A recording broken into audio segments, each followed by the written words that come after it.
안녕하세요. 배신의 장미입니다. 오늘은 천사 같았던 며느리가 사연자분의 병을 알고는 독하디 독한 악담을 퍼부어 경악을 금치 못했다는 이야기. 지금 시작합니다. 제게는 아들이 하나 있습니다. 자식을 많이 낳고 싶었고, 자식들이 서로 지지고 볶아대며 우애 깊게 자라는 것을 보고 싶었는데, 저희 부부 팔자에는 자식이 하나밖에 없는지 아이가 잘 생겼지 않더군요. 저희 아들도 앞서 새 아이를 뱃속에서 먼저 떠나보내고 정말 어렵게 만난 아이였고, 이 아이마저 절 떠날까 걱정이 되어 임신 사실을 알자마자 친정으로 가 친정 엄마의 보호 아래 10달을 꼬박 누워 지내어 건강하게 낳을 수 있었습니다. 그 뒤로도 몇 번을 둘째를 가지려고 낳으려고 노력을 했지만 저희에겐 저희 아들 하나만 있네요. 그래도 행복했습니다. 어렵게 만난 아이 지키고 지켜내 제 품에 안았으니까요.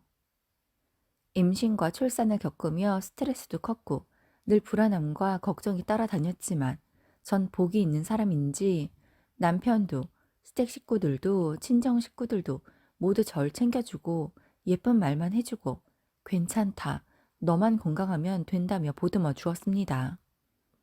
저희 시부모님 장남의 맏며느리라 집안에서 어른들이 왜 저희 부부에게 아이가 없냐고 많이들 물어보셨었나 보더라고요. 더 윗대의 어른들은 대가 끊기기 전에 다른 방도를 찾아야 하는 거 아니냐고까지 하셨다는 걸 제가 아이를 낳고도 한참 뒤에 알았습니다. 그때 저희 시부모님께서 어르신들의 말씀에 흔들리지 않으시고 그저 며느리가 너무 예쁘다고 저만큼 건강히 둘이 사니 그것 이상 바라는 것 없다고 하시며 그런 말씀 함부로 하지 말아달라고 이야기하시곤 했다고 하더군요. 나중에 그 사실을 알고는 두 분께 얼마나 감사하던지 어머니 손을 잡고 감사하다고 당연하다 할 수 있지만 어른들 입장에선 당연하지만 않을 수 있었을 건데 절 감싸 안아주셔서 감사하다고 했습니다. 그러자 어머님은 제게 이미 넌 우리 집 식구라고 무슨 일이 있어도 내 자식이니 부모가 되어서 감싸 안는 거 당연하지 않냐고 그저 아무 생각하지 말고 들려오는 시끄러운 말들에 속상해하지 말고 남편과 아이만 생각하면서 살라고 하셨습니다. 어머님의 그 말씀이 그 마음이 너무 감사해 전 저희 시부모님께 정말 내 부모에게 하듯이 했습니다. 그런 시어머님이 갑자기 몸이 안 좋아지셨고 췌장암 말기임을 알고 얼마지 않아 우리의 곁을 떠나셨습니다. 하늘이 무너지고 땅이 꺼진다는 말이 어떤 것인지 알겠더라고요. 내 어머니에게만큼 의지했던 시어머니인데 그런 시어머니가 하루아침에 제 곁을 떠나버렸으니까요. 그때 제 나이 고작 40이었고 어머니는 환갑을 조금 넘기셨었습니다. 금슬 좋으셨던 시부모님이셨는데 어머님이 발병 3개월 만에 그렇게 떠나자 아버님은 매일을 눈물로 지새셨고 저희가 모시겠다고 해도 싫다고만 하시더니 얼마지 않아 시름시름 앓다가 어머님 돌아가시고 1년여 만에 주무시다 심장마비로 돌아가셨습니다.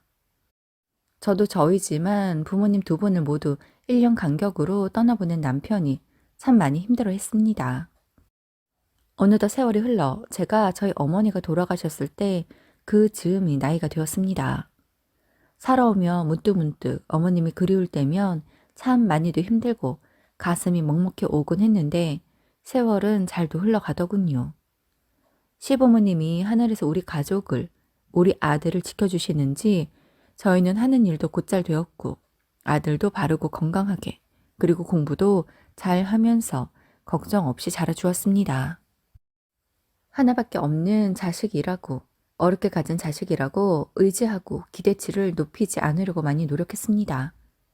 궁금한 게 많아도 아이가 먼저 이야기해주길 기다렸고 그렇지 않다면 이유가 있어서 이야기하지 않는다고 생각하려 했습니다. 아들은 제게 친구 같은 아이였고 제 자랑이었습니다. 공부도 예체능도 고루 잘하였고 친구들도 많았거든요.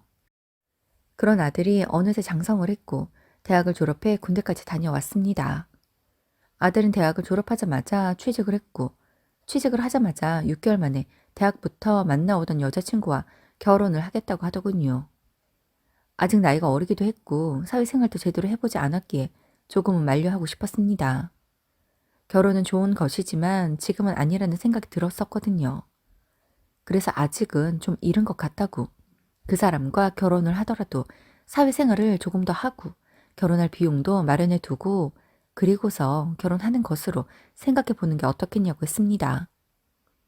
우리가 결혼 비용을 모두 지원해 줄 수도 있겠지만 결혼은 그게 다가 아니라고, 처음 시작할 때 어느 정도 바탕이 되는 자금이 있어야 한다고 했어요. 그러자 아들이 곰곰이 생각하더니 알겠다고 여자친구와 이야기 잘해보겠다고 합니다. 그런데 얼마지 않아 아들이 오랜만에 셋이 맛집에 가자고 합니다. 아들이 제안에 함께 식사를 하며 이런저런 이야기를 나누었어요. 그렇게 식사를 하며 아들은 자신의 여자친구의 장점을 이야기해 주더군요. 자신과 코드가 맞다는 것과 자신에게 무한하게 잘해준다는 것과 밝고 주변 사람들을 기분 좋게 해준다고 합니다. 그래서 잘 만나보라고 했어요. 꼭 지금이 아니더라도 2년이면 내년이든 5년 뒤든 결국엔 맺어지게 되어 있다고요. 저희는 자리를 옮겨 카페로 갔고 커피를 마시며 앉아 있는데 누군가 저희 곁으로 다가옵니다. 본인 저희에게 주문을 받은 직원이었습니다. 그 직원은 저희에게로 오더니 인사를 꾸벅 합니다. 갑자기 우리에게 왜 왔을까 했는데 아들은 멋쩍게 일어서더니 자신의 여자친구라고 하네요. 전혀 예상치 못했던 상황에 저 남편 당황했고 그 아이는 수줍게 저에게 인사를 합니다. 저희 아들도 아직 27살밖에 되지 않았는데 그 아이는 이번에 대학을 졸업해 24살이라고 하네요. 둘 다 아직은 결혼하기에 어린 것 같았습니다. 준비도 되지 않은 듯 했고요. 그래서 둘이 예쁘게 만나라고 나는 아들의 연애에 간섭하지 않는다고 했습니다. 아직은 어리니 당장의 결혼보다는 연애를 충실히 하고 2, 3년 더 만나보고 결혼을 생각해 보라고 했습니다. 그러자 그 아이가 어머니, 오빠는 어머님의 말씀대로 3년 뒤에 결혼하자고 했는데 제가 오빠가 불안해서 안 되겠어요. 그 사이에 누가 오빠 꼬시기라도 하면 어떡해요? 저 그러면 못 살아요. 지금도 오빠 좋다는 사람 많단 말이에요. 물론 오빠가 여자친구 있다고 하곤 하지만 솔직히 오빠 싫어할 여자가 어디 있겠어요. 저희 3년 사귀었어요. 이 정도면 서로 충분히 안다고 생각해요. 일찍 결혼해도 잘 살 수 있으니 나이로 편견 갖지 마시고 저희 결혼할 수 있게 허락해 주세요. 라고 합니다. 그래서 아들에게도 너도 같은 마음이냐고 물었습니다. 그러자 아들이 하는 말이 자신도 결혼이 하고 싶긴 하다고. 하지만 저희 이야기대로 현실적인 부분에서 아직 준비가 되지 않은 것 같아서 최대한 짧은 기간에 결혼 자금을 모아보려고 한다고 합니다. 그래서 그렇게 하라고 했습니다. 지금은 이제 막 회사에 들어간 우리 아들이나 카페에서 아르바이트 하고 있는 그 아이나 결혼할 준비가 안 된 건 마찬가지이니 서로 결혼할 준비만 된다면 그게 당장 한 달 뒤라고 해도 허락을 할 테니 그렇게 결혼하고 싶으면 둘이 마음을 합쳐 결혼 자금을 마련하라고 했습니다.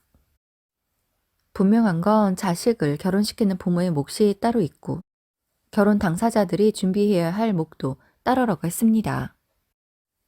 둘은, 특히 그 아이는 속이 상한 듯 아쉬운 듯 보였지만 그 둘을 위해서 당장의 결혼은 아니었습니다. 아들은 계속해서 그 아이와 만났고 이후 4년 뒤 둘 다 악착같이 일을 해 결혼 비용을 마련하여 당당하게 저희에게 결혼 허락을 받으러 왔더군요. 여태 만나고 있는 모습도 각자의 위치에서 안정적으로 일하며 기반을 마련한 것도 제법 기특했습니다. 이젠 저희가 허락하지 않을 이유가 없더군요. 저희 아들이 31살이 되었고 그 아이가 28살이었습니다. 그의 아들은 결혼을 했고 둘은 행복하게 신혼생활을 하더군요. 아들이 결혼하던 날 내 아이가 저 아이가 언제 저렇게 자라 결혼을 하나 싶어 많은 생각들이 머릿속을 스치고 지나갔었습니다. 그러면서 잘 자라준 것이, 바르게 자라준 것이 너무 고마워 눈물도 나고 웃음도 났습니다. 저희 시부모님 살아 계셨다면 손자가 장가가는 거 보며 얼마나 행복해 하셨을까요? 며느리는 아들의 말대로 참 밝고 주변 사람들을 기분 좋게 해주는 아이였습니다. 긴 연애 기간에도 한결같았어요. 저희와 처음 만난 그날 이후로 종종 함께 식사도 하고 저희 부부와 아들 커플이 같이 더블 데이트도 하고 아들 하나 있는 저희 부부에게 딸같이 살갑게 대해주기도 했습니다. 친구들에게 아들의 여자친구가 참 딸처럼 우리에게 잘한다고 하면 절대 딸이 될 수 없으니 그런 생각하지 말라고 어느 순간 부담이 될 수 있다고 하더군요. 그래서 그 선을 지키려고 노력하였었습니다. 그럼 그 아이가 며느리가 되고 나자 손바닥 뒤집히듯 하더군요. 결혼 전엔 일주일에 2번씩 제게 전화를 해 안부를 묻고 재미있는 이야기를 하던 아이. 한 달에 한 번은 저희 부부와 식사를 하자던 아이. 때마다 선물을 사주며 예쁜 편지를 넣어주던 아이. 하지만 며느리는 결혼을 하고 난 뒤 전화도 한 통 하지 않고 식사 자리도 만들지 않았고 가족의 기념일에도 형식적으로 왔다 가는 모습을 보였습니다. 사실 며느리에게 많은 걸 바라면 안 된다는 거 친구들에게 귀에 딱지가 않도록 들어 잘 알고 있습니다. 하지만 한 번도 요구하지 않았고 그간 스스로 먼저 전화해서 안부를 묻고 수시로 만나자던 아이가 결혼하자마자 달라지니 당황스럽기도 했어요. 그래서 제가 먼저 전화를 해보기도 했고 문자도 보내보았지만 전화를 받지도 않고 문자의 답장이 오지도 않더군요. 하루아침에 달라진 며느리의 모습에 적잖이 당황했지만 아들 부부 둘이 잘 살면 그만이다 생각하기로 했기에 작은 것도 기대하지 말고 나는 내 남편과 행복하게 즐겁게 지내자고 생각했습니다. 아들 부부가 결혼하고 6개월이 된 얼마 전 건강검진에서 제가 갑상선 암임을 알게 되었습니다. 갑상선 암이 흔한 암이고 완치율도 매우 높다고 하지만 제겐 그저 암일 뿐이었어요. 흔하고 완치율이 높은 게 와닿는 게 아니라 내가 암이 걸렸다는 그 사실만으로도 너무나 충격이었고 절망이었습니다. 아들의 친구 중에 서울 내 대형 병원 의사로 근무하는 친구가 있어 그 친구의 도움으로 검사를 받고 입원을 해 수술 일정을 빠르게 잡았습니다. 그렇게 일이 진행이 되도록 며느리는 제게 전화는커녕 문자 한 통 없더군요. 대체 왜 며느리가 이럴까 싶은 생각이 들었습니다. 저희 어머니가 제게 그러셨던 것처럼 저도 며느리에게 좋은 시모가 되고 싶은데 결혼하자마자 곁도 주지 않더니 절 투명인간 취급하는 것 같아 저도 마음이 상해 있었습니다. 갑상선암 수술을 한 날 고통 속에 눈을 떴고 남편이 절 치근히 바라보고 있었습니다. 코로나 때문에 요즘 병원은 면회가 한 사람밖에 되지 않습니다. 그렇다 보니 아들과 며느리는 올라올 수 없었던 거였지요. 아들은 남편을 통해 영상 전화를 걸었더군요. 아들의 얼굴을 보는데 왜 그리 눈물이 나던지요. 하지만 수술을 해 목소리가 나오지 않아 아들에게 한마디도 하지 못하고 절 보며 눈물 흘리는 아들의 모습을 눈에 담을 수밖에 없었습니다. 아들은 이후 하고 싶은 말을 문자로도 보내었더군요. 하지만 며느리는 제게 그 어떤 문자 한 통 없었습니다. 이제는 서운한 게 아니라 화가 좀 나더군요. 이번 기간 내내 남편이 절 간호하기로 했는데 회사에 사고가 하나 터졌고 남편 밖에 해결할 수가 없어 이틀을 출근해야 하는 일이 생겼습니다. 아직 목소리도 나오지 않는데 혼자 있으려니 그렇더라고요. 그래서 남편이 아들에게 와 있으라고 했습니다. 아들이 오기로 했어요. 그런데 하루 전 아들에게서 문자가 한 통 옵니다. 회사에 중요한 미팅이 잡혀 있는 걸 깜빡 잊었다고요. 자신 대신에 며느리가 올 거라며 며느리가 PCR 검사도 받았다고 합니다. 그래서 며느리는 바쁘지 않냐고 물으니 며느리의 회사는 하루 전에만 휴가를 쓰면 되어서 괜찮다고 며느리도 선뜻 알겠다고 했다고 합니다. 웬일인가 싶었어요. 그런데 다음 날 며느리가 오지 않더군요. 아들이 말하길 분명 며느리가 오전 10시까지 올 것이라고 했는데 오지 않았습니다. 혹시라도 제 병실을 못 찾나 싶어 문자로 호시를 알려주기도 했지만 오지 않는 듯 하더군요.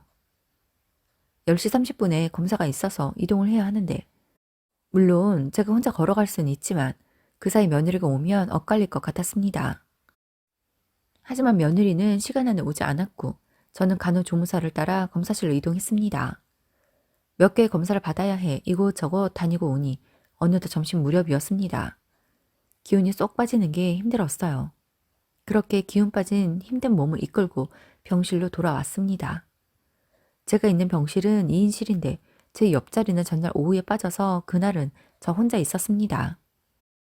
빼꼼 열려있는 병실 문을 마저 열고 들어가려는데 병실 안에서 말소리가 들려옵니다. 옆 침대에 환자가 들어왔나 싶어 문을 더 열려는데 목소리가 익숙하더군요. 며느리였어요. 늦었지만 오긴 왔나 보다 했습니다. 그런데 누군가와 통화 중이더군요. 아, 짜증나. 내가 우리 오빠 봐서 오긴 했는데 너도 알지? 내가 우리 어머니 엄청 싫어하는 거. 아, 내가 오빠랑 결혼하려고 결혼 전에 얼마나 있었냐? 난 단 한 번도 진심인 적 없어. 오빠가 좋았을 뿐이고 알고 보니 시부모님이 잘 사시는 것 같아서 나중에 두 분 돌아가시면 독자인 오빠가 많은 재산을 물려받을 것 같아서 아, 이 사람이다 싶어서 잡았거든. 아, 이제 오빠랑 결혼도 했겠다. 내가 어머니에게 더 이상 잘할 필요 없잖아? 처음엔 내가 먼저 좋아했고 내가 더 많이 좋아했었지만 지금은 오빠가 날 더 많이 좋아하거든. 그나저나 어머님은 왜 갑상선암을 걸리고 그런지 모르겠어. 기왕이면 그런 거 있잖아. 별다른 특징 없이 늦게 발견되는 암.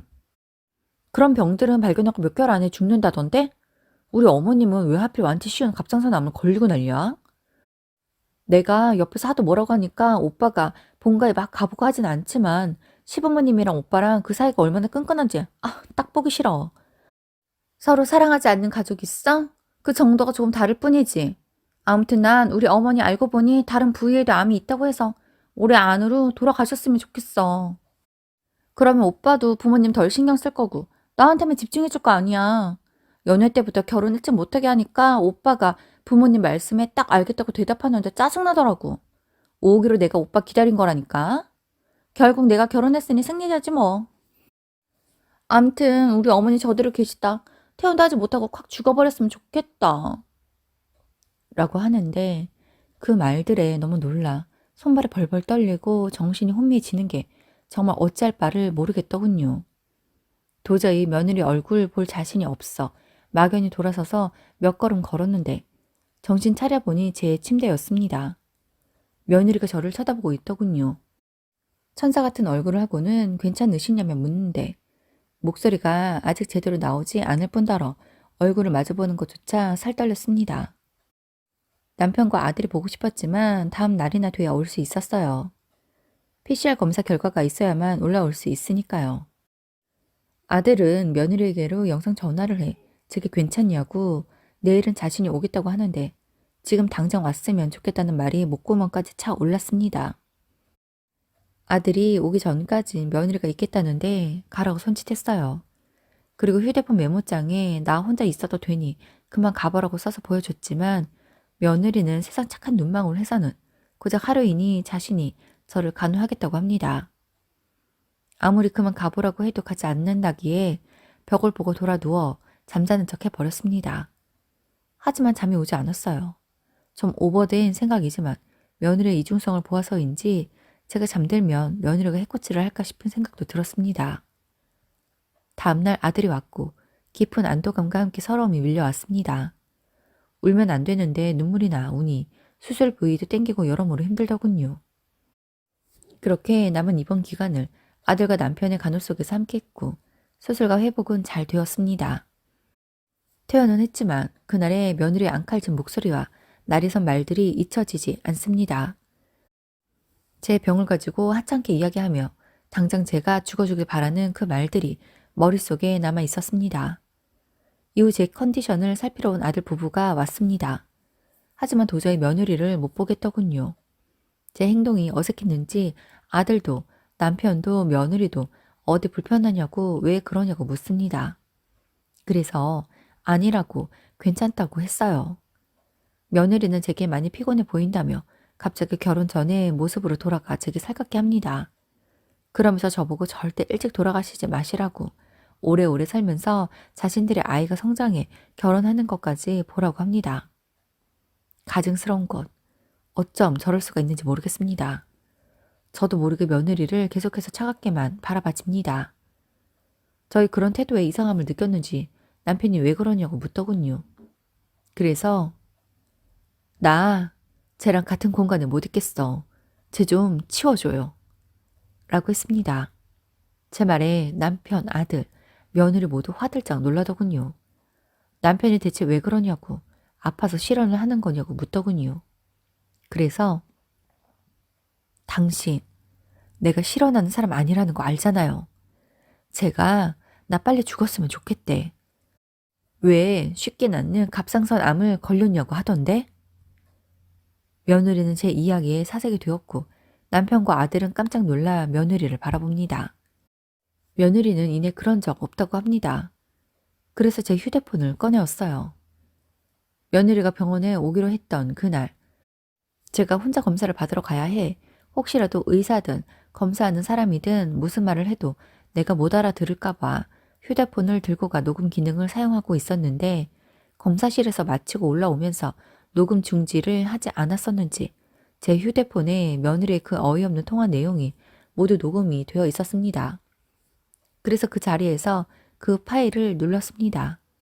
처음에 무슨 말인가 하던 가족들이 그 목소리의 주인공이 며느리임을 알게 되었고 며느리는 낯빛이 하얗게 질려서는 어쩔 줄을 모르더군요. 그래서 며느리에게 물었습니다. 내가 죽길 바랬는데 이렇게 멀쩡해서 어쩌냐고요. 그러자 며느리는 그런 거 아니라고 손사래를 치는데 어이가 없었습니다. 며느리에게 물었습니다. 내가 뭘 그렇게 잘못했기에 빨리 죽으라는 막말까지 했냐고요. 그러자 며느리 하는 말이 연애 때 결혼 못하게 했을 때부터 서운함이 남아 있었다고 하네요.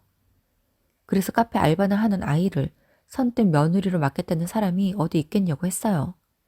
게다가 당시엔 제 아들도 사회초년생이어서 더욱 그랬던 거 알지 않냐면서요. 궁지에 몰리자 며느리는 갑자기 무릎을 꿇고 사과를 하더군요. 그래서 굳이 마음에도 없는 사과할 거 없다고 서로 안 보고 살면 되니 그만 가보라고 그리고 앞으로 절대 오지 말라고 했습니다. 아들은 자신이 대신 죄송하다며 사과를 하는데 그 꼴을 보고 싶지 않았어요. 그래서 그날은 그만 가보라고 했습니다.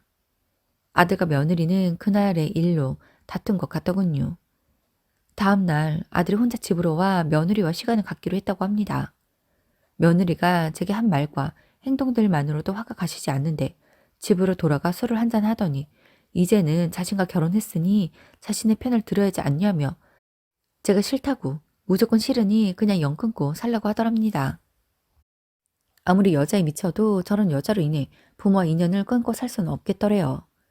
그래서 자신은 그렇게는 안 될 것 같다고 그렇게 내 부모가 싫으면 너희 부모 있는 대로 가라고 자신은 자신의 부모에게로 가겠다고 했다고 하더군요. 물론 며느리가 너무 밉지만 나로 인해 아들이 이혼남이 되나 싶어 가슴이 철렁 내려앉았습니다. 그런데 아들이 하는 말이 아직 둘이 혼인신고를 하지 않았다고 하더군요. 결혼하자마자 며느리가 혼인신고를 하자고 하기에 결혼 1주년 때 그때 기념으로 혼인신고를 하자고 했다고 하더군요. 어찌 보면 잘 되었다 싶었어요. 그로부터 시간이 흐른 지금 아들은 전 며느리와 갈라섰습니다. 사돈들까지 병원에서의 일들을 알고는 제 아들에게 별것도 아닌 일로 애를 잡냐며 난리를 피웠다고 하네요. 그래서 아들이 도저히 안 되겠다 싶어 헤어졌다고 하더군요. 얼마 전 그 아이에게서 문자가 한 통 왔습니다. 다정스러운 말로 시작한 문자에는 저희 아들을 잊지 못하겠다고 다시 만나게끔 도와달라는 내용이었어요. 그래서 대꾸도 하지 않았습니다. 오히려 어이가 없었지요. 그러자 뒤이어 저를 저주하는 문자를 보내었더군요. 어찌 이런 애가 결혼 전엔 그리도 본 모습을 감추고 다정했는지 지금도 섬뜩합니다. 뒤늦었지만 이제라도 그 아이의 실체를 알고 아들이 벗어날 수 있게 됨을 감사하게 생각하며 소중한 내 아들의 남은 인생은 좀 더 편안하길 그리고 우리 가족의 일상이 항상 묻어나길 바랍니다. 오늘도 함께 해주셔서 감사합니다. 지금까지 배신의 장미였습니다.